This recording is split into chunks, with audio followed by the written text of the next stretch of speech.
Jadi asal diinjek. Nah, kalau kakinya diletakkan di atasnya sajadah ya nggak sah sholatnya.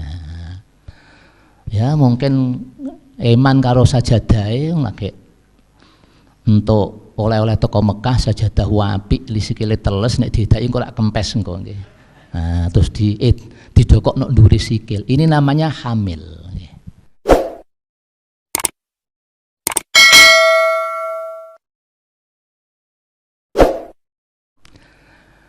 Kemudian nomor 4, mengetahui telah memasuki waktunya sholat. Harus itu. Baik dengan yakin atau dengan dzon. Mengetahui telah memasuki waktunya sholat.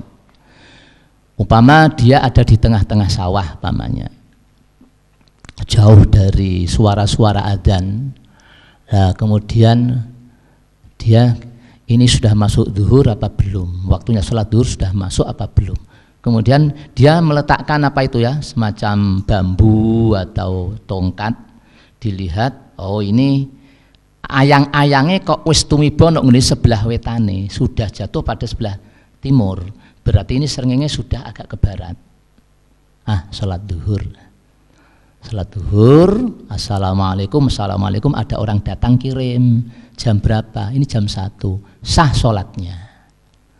Karena sudah ada istihad, sudah ada dzon dan tepat waktu. Jadi masalah ibadah, al-ibratu fil ibadah bima fi dzannil mukallafi wa bima fi nafsil amri. Ada yang bilang al-ibrah, ada yang bilang al-i'tibar. Al-i'tibar fil ibadah bima fi dzannil mukallafi wa bima fi nafsil amri. Sudah ada dzon dan memang tepat waktunya. Kalau kedua-duanya itu enggak kumpul, hanya satu, enggak sah sholatnya. Satu contoh, wah wis manjing duhur iki, kemudian dia sholat. Setelah sholat, salam, ada orang datang ditanya jam berapa, baru jam 11, enggak sah sholatnya. Ini sekalipun sudah ada dzon tapi tidak bima fi nafsil amri. Atau sebaliknya, alah wis mbuh manjing mbuh durung pokoke aku salat. Dini pamane durung manjing baleni pira wene. Ngawur namanya. Salat zuhur rampung salam, kemudian ada orang datang ditanya jam berapa, sudah jam 1:30, enggak sah salatnya. Sekalipun tepat waktunya tapi tidak ada dzon sama sekali.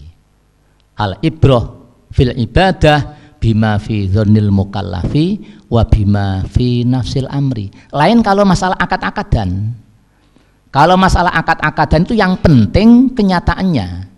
Wal ibrah fil uqud bima fi nafsil amri la bima fi dzannil mukallafi.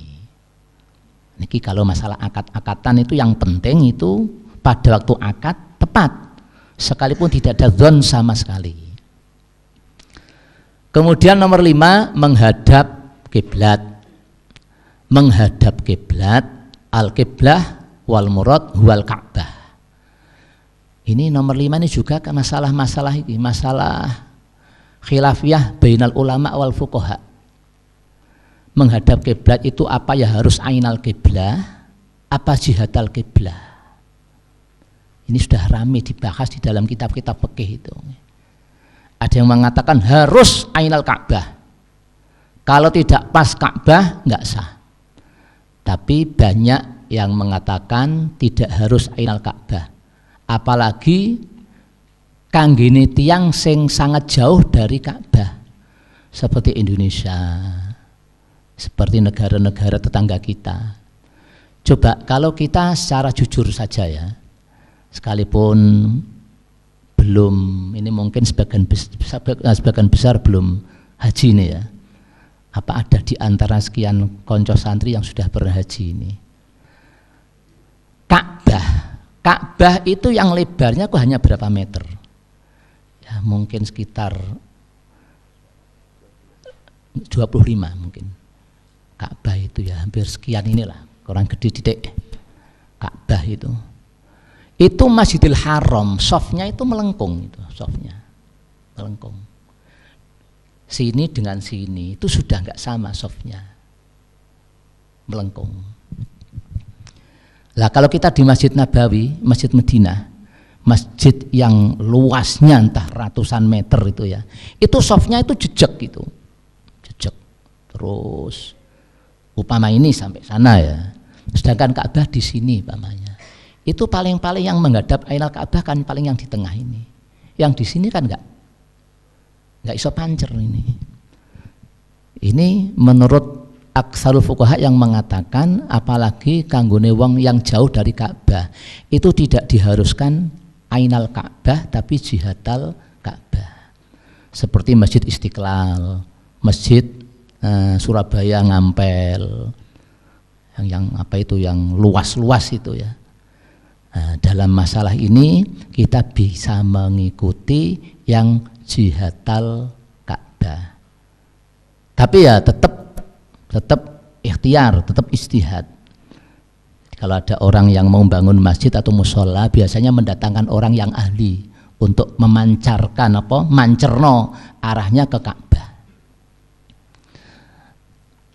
Nih, jadi nanti umpama ada yang mungkin tanya, ini sudah terjawab bagaimana apa harus menghadap kepada Ainal Ka'bah apa jihatal Ka'bah. Wa fihi mas'alatun khilafiyatun. Rukun-rukun. 1. Niat pada waktu takbiratul ihram. Niat pada waktu takbiratul ihram. Kerentek. Lah niat itu mahalluha fil qalb, la fil lisan. Wa amal lisan yusannu nutku bimanwiyin. Dadi wal yusannu annutku bimanwiyin. Dipun sunatake lisan iku ngucapno ring nggone apa sing ape dikerentek nek nggone ati. Pama ini nanti sebentar lagi salat zuhur ya. Sebelum ngrentek Allahu Akbar lisane ngucap usolli fardhu dhuhri. Lengkape sing sampurna usolli fardhu dhuhri arba'a raka'atin mustaqbilal kiblati. Adaan imaman apa makmuman lillahi ta'ala. Kerentek apa lesan ngucap lajeng Allahu Akbar. Mulai hamzah Allah sampai roe bar. Kerentek dipasno nok kono.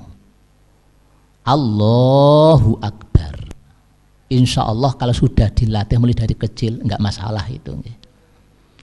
Allahu Akbar. Pas. Upamane, sekarang umpamane ndak iso pas, meleset sithik-sithik ya wis ngalot kol sing ngelehke. Daripada kamu nggak bisa dipaksakan, lah sok-sok kena penyakit was-wasen. Allahu Akbar, dung mantep balik maneh. Allahu Akbar, durung mantep maneh mbulak balik. Dijawel kancane, kowe iki salat dodo ta salat zuhur nggih. Saake jejere lah terganggu niku. Pun pisan mawon dadi Allahu Akbar. Umpamanya ngepasno niat karo dipasno mulai hamzah Allah tekan roe akbar. Ndak iso kedawan. Ora usah mbok sampurnakno. Cukup usolli fardhu dhuhri niku sampun cukup. Hanya saja kalau kamu makmum sebut makmuman. Dene arba'a raka'atin mustaqbilal kiblati adaan lillahi ta'ala niku namung sunat niku nggih. Daripada kamu mengejar kesunatan tapi kena penyakit was-wasen. Wis biasa mawon. Nah, tadi sudah saya katakan kalau sudah dilatih dari kecil insya Allah enggak masalah. Sing repot niku ngaten. Dipasno ring maca Allah kedawan. Allahu Akbar. Itu kalau sampai melebihi 7 alif, tidak ada satu ahli qur'an pun yang mengatakan boleh. Nanti bisa ditasih sama Pak Ki Albab atau Gus Naim itu. Jadi tidak ada satu ahli qur'an pun yang mengatakan matobi'i dibaca lebih dari 7 alif, itu enggak ada. Lah semono uga upamane maca Allah kecekaan. Dawane Allah ilang mboten sah. Upaminipun Allahu Akbar upaminipun ya. Allahu Akbar niku ngurangi dawane lam jalalah. Dene upamane rodok dawa titik-titik dari matobi'i asal mboten melebihi 7 alif niku tetap sah. Allahu Akbar. Apalagi nanti dari rukun satu ke rukun yang lain itu sangat-sangat disunatkan didawakno sekalipun melebihi dari 1 alif. Yang paling panjang itu dari sujud sujud kedua menuju ringgone qiyam. Fi raqatil ula au fi raqatis salisah. Li piyambake dipun let-leti kalih lungguh istirahah. Allahu Akbar. Itu sangat disunatkan. Jadi ini istisna pengecualian maca Allah ingkang dipun sunatake lebih dari mat tabi'i panjangnya itu pada waktu pindah dari rukun satu ke rukun yang lain. Lainnya itu tidak disunatkan, termasuk adzan nggih. Adzan niku mestine aja dawa-dawa nggih. Seperti adzan bareng itu nggih. Adzan bareng itu sampai sekarang masih berlaku. Ora usah dawa-dawa, Allahu Akbar, Allahu Akbar. Allahu Akbar, Allahu Akbar. Asyhadu an la ilaha illallah. Asyhadu an la ilaha illallah. Itu adzan sing asli nggih niku. Ana kene kok gawe adzan model ngono ya digremengi wong akeh. Iku adzan mayit ta adzan napa iku nggih. Nggih, daripada nanti timbul fitnah ya wis rada ora pati sempurna sithik-sithik enggak apa-apa nggih. Nomor 2, takbiratul ihram dengan ucapan Allahu Akbar. Tadi yang nomor 1 niat pada waktu takbiratul ihram Allahu Akbar. Ngeten nggih wong permintaane langsung gedik-gedik praktek. Mulai hamzah ya Allah ngangkat tangan sampai ro'e akbar, tangan diletakkan di atas pusar di bawah dada, agak ke kiri sedikit meletakkannya. Ngeten.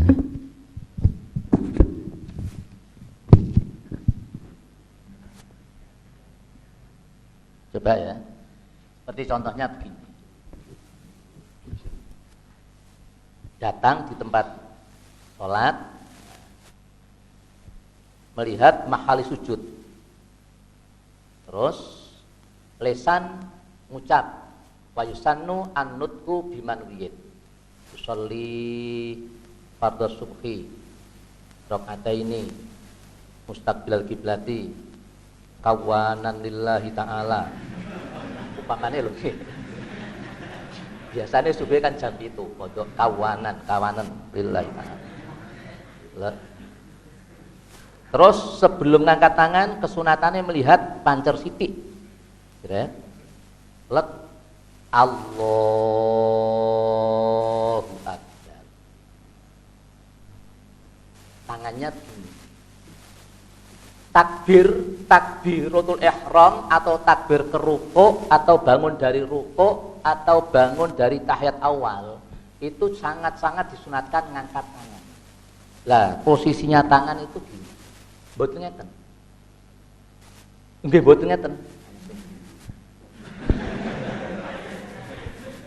Ngeten. Tapi tafriqon wasaton, ampun kebenggangan nggih. Tafriqon wasaton hakadha. Nyuwun sewu, ajaran yang sepuh-sepuh niku biasane jempolan kon jawil kene godhog kuping. Maksude wis pas apa durung? Hadwa mangkibai. Lek Allah pun pas, nah terus tol. Allahu Akbar. Di atas pusar, di bawah dada. Ma'ilan ilal yasar. Agak kalau dilihat dari belakang ketinggal. Jangan terlalu banyak.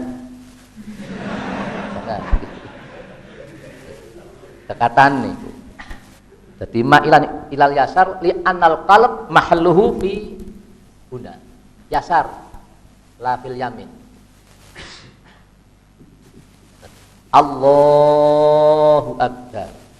Posisine meripat terus melihat dari mahal sujud. Jangan terpengaruh dengan gerakannya tangan. Allahu Akbar. Ampun. Allahu Akbar. Terus dan terus gini ya, tidak gini. Lah walhasil jari-jari tangan kesunatan tafrikon wasaton ini hanya pada waktu ngangkat tangan nalika takbir dan pada waktu rukuk. Pada waktu rukuk gini. Mboten ngeten. Piye kene? Kula derekake panjenenganipun.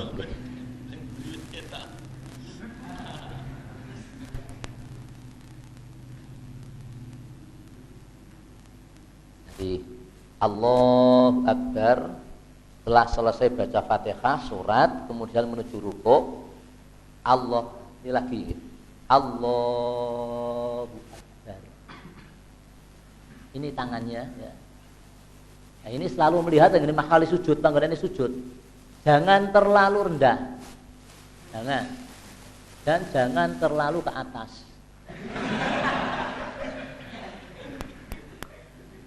Ini menurut Ibnu Hajar Al-Haytami.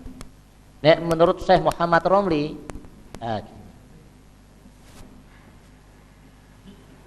jadi ujung jari-jari dihadapkan ke tangan. Seperti takbir ya begini, Allahu Akbar. Kalau Muhammad Romli, Allahu Akbar. Nah, ini yang perlu diketahui. Biasanya kalau ada perbedaan antara Ibnu Hajar dengan Muhammad Romli, Ibnu Hajar muqaddamun ala Muhammad Romli. Ini boli B, yang dipunustani. Niki pancer nih. Pokoknya niki melihat dengan mahal sujud. Jangan seperti kuda dan jangan seperti khimar.